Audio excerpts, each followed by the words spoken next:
This morning, the Inflation Reduction Act, the largest healthcare, climate, and energy bill to pass Congress. But will it actually reduce the cost of prescription drugs? And if so, how soon? We asked Congressman Al Green. And with property appraisals rising in almost every neighborhood in Texas, can you afford to live in your own neighborhood? Councilman McGough tells us how Dallas plans to help its homeowners. Is Texas in a recession? Not if you look at our state sales taxes. They're 18 to 20% higher than last year, an all-time high. Texas Comptroller Glenn Hagar lays out what this means. And Governor Abbott agrees to one debate on a Friday night in the Rio Grande Valley. Beto O'Rourke is asking for 3 debates on different nights. Are we going to see the top 2 candidates on stage together at all? Inside Texas Politics with Jason Whiteley starts now. Yeah, good Sunday morning to our viewers across the state. I'm Chris Lawrence, filling in for Jason today. And we begin the week with the top political headlines across Texas. We're less than 3 months out from the Texas gubernatorial election, and the 2 leading candidates both held events in North Texas last week. Republican Governor Greg Abbott made a campaign stop in Dallas, while Democrat Beto O'Rourke held 2 town hall meetings, one in Decatur, the other in Fort Worth. The governor mostly focused on education, while O'Rourke touched on education, protecting abortion rights, and improving the energy grid. The election is November 8th. Some cities in Texas are pushing back against a trigger law that takes effect in a couple weeks, making it a felony to perform an abortion in the state. This week, the Dallas City Council passed the so-called GRACE Act, which prevents city resources like police and prosecutors from being used to investigate abortions. That essentially relegates the investigation and prosecution of abortion in Dallas to law enforcement's lowest priority. Similar resolutions have already passed in Austin and Denton. And the mayor of New York is blasting Governor Abbott for busing migrants to his city. Eric Adams says what the governor is doing is, quote, horrific. But Governor Abbott argues the bus rides are meant to provide some relief to overwhelmed border communities in Texas. Some critics have called it a political tactic that does little to resolve the issue. President Biden claims the Inflation Reduction Act will change the lives of millions of working families, including those right here in Texas. It involves billions of dollars to offset the cost of health care and addresses climate change. But how soon would Americans get any actual relief? We sat down with Congressman Al Green to discuss what's in this massive bill. Congressman Green is from Houston. He represents Fort Bend and Harris counties. It has reductions for medical care. The thing that I think most people who are my age and who are considered seniors would be concerned with is Medicare, because that's the insurance program for seniors. And it will reduce the out-of-pocket cost for Medicare patients to $2,000. Currently, that can be exponentially higher, especially if you're a cancer patient. It can be thousands and thousands of dollars more. And it also caps insulin costs for Medicare patients at an amount of $35. Insulin can cost a lot more than $35. So what we're trying to do is make insurance affordable, and Medicare is a type of insurance, make it affordable. And by making it affordable, we are reducing the cost. And that will help us with the inflation as it relates to an individual. It brings down your inflationary cost by reducing the cost of the prescription drugs. Another thing that's important in the bill is reducing the cost of energy. We do that by encouraging the oil companies to accept our offer to get more lands to lease. And if they lease more property, there will be more competition. And competition is what drives prices down, because as they compete, they'll want to attract more of the market. And in an attempt to attract more of the market, they reduce their prices. So by expanding the opportunity to lease more, they can also bring prices down in that sense. So that's just a couple of examples. Let's tackle the healthcare aspect first, because some Republicans have criticized this bill by saying it's really not going to do much to address inflation in the near term and then the problems that families are facing right now.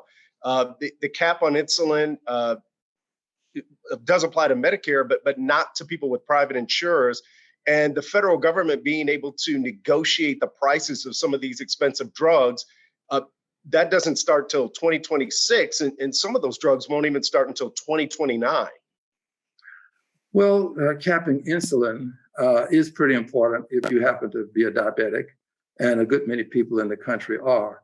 And seniors benefit from this because by capping the out-of-pocket costs for prescription drugs, it saves seniors money. Seniors can't go out and get another job, most of them, so that they can use an additional amount of income to offset the higher prices. So by doing this with the prescription drugs, capping that out-of-pocket cost, it's going to be helpful. Now, I don't claim that this is a panacea that's going to cure all of the problems in society right away, but the best time to plant a tree is 25 years ago.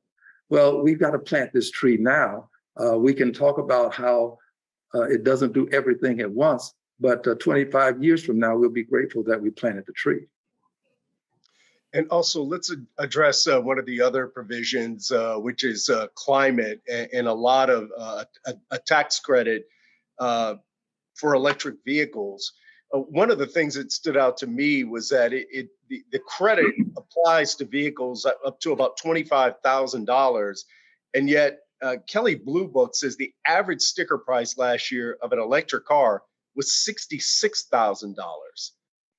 And there's some criticism even among automakers that because of the restrictions in this bill on where the parts have to come from in the US and where final production has to take place, that really this credit is just going to apply to a very, very thin slice of the electric vehicle market.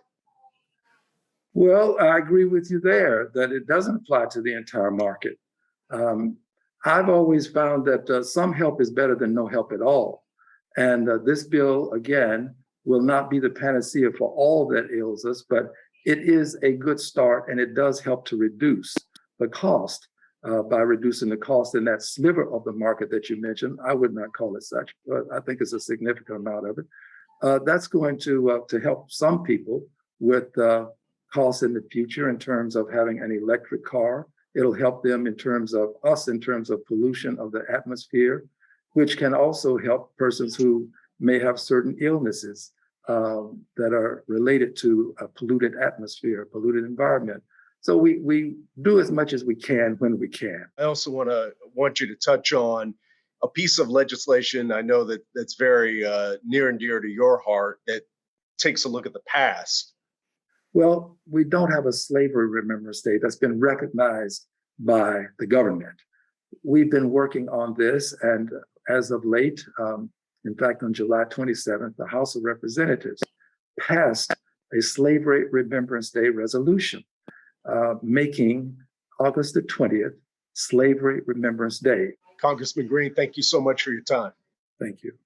According to a story in the Texas Tribune, Governor Abbott is controlling what the state grid operator shares with the public.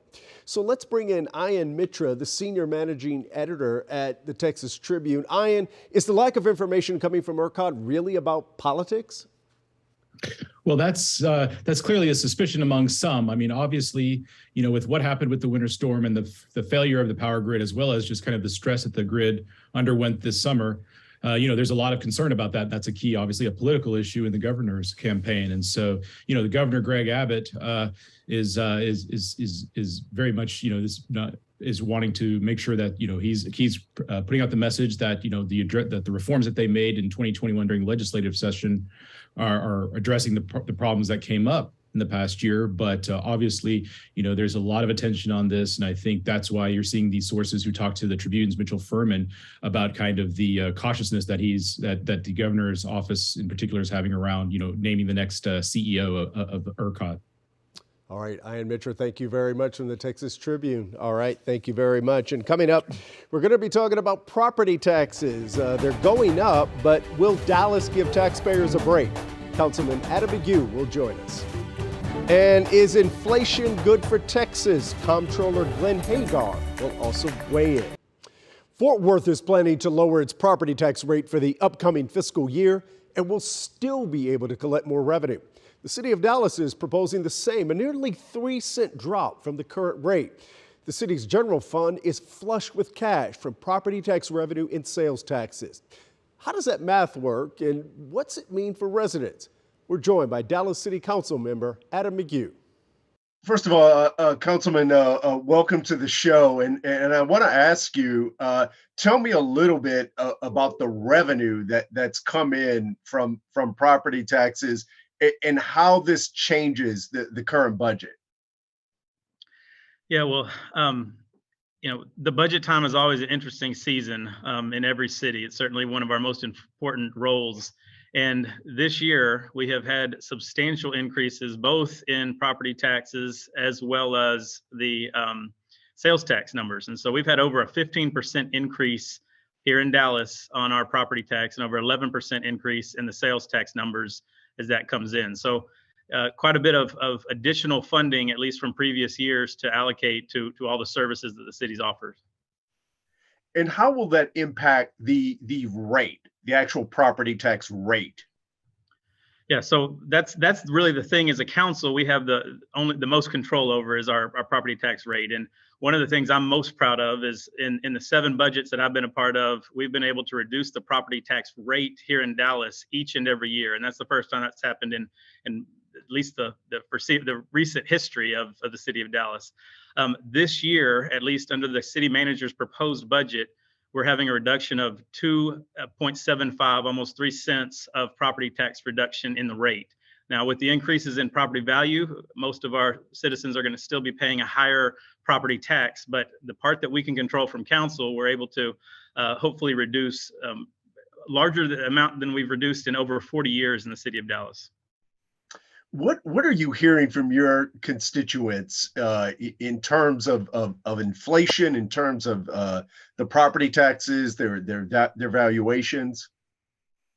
Yeah, everybody's hurting. Everybody's hurting right now with the additional costs of goods, the regular basic goods, the additional costs of used cars. We just had that discussion earlier today. With the numbers going up, property taxes, the property valuations going up. The constant conversation I hear is, if I were trying to buy the house I live in now, I wouldn't be able to afford my own neighborhood. And so affordability is a huge issue that we're dealing with here in Dallas. And we're taking steps to address that while we're trying to still improve the services that we offer across the board. Are you at all surprised that other cities are also following the same track of trying to bring the rate down to compensate for the rise in property values? No, I mean, I think that's the right thing to do. In fact, some of my colleagues think we're reducing it too much already just in this proposal, but I probably think there's more room to reduce the property tax rate at this time. We still have the funds available to make the investments we need to make, although we're still behind on a lot of the infrastructure pieces, a lot of our streets pieces, and we still need more officers here, police officers in the city of Dallas, and so there's plenty of space for more investment. But at times like this, we need to make sure we recognize that it's the constituents, it's the taxpayers that are footing the bill, and I think it's the appropriate thing to do to reduce the property tax as much as we can. Councilmember McGough, thank you very much for your time.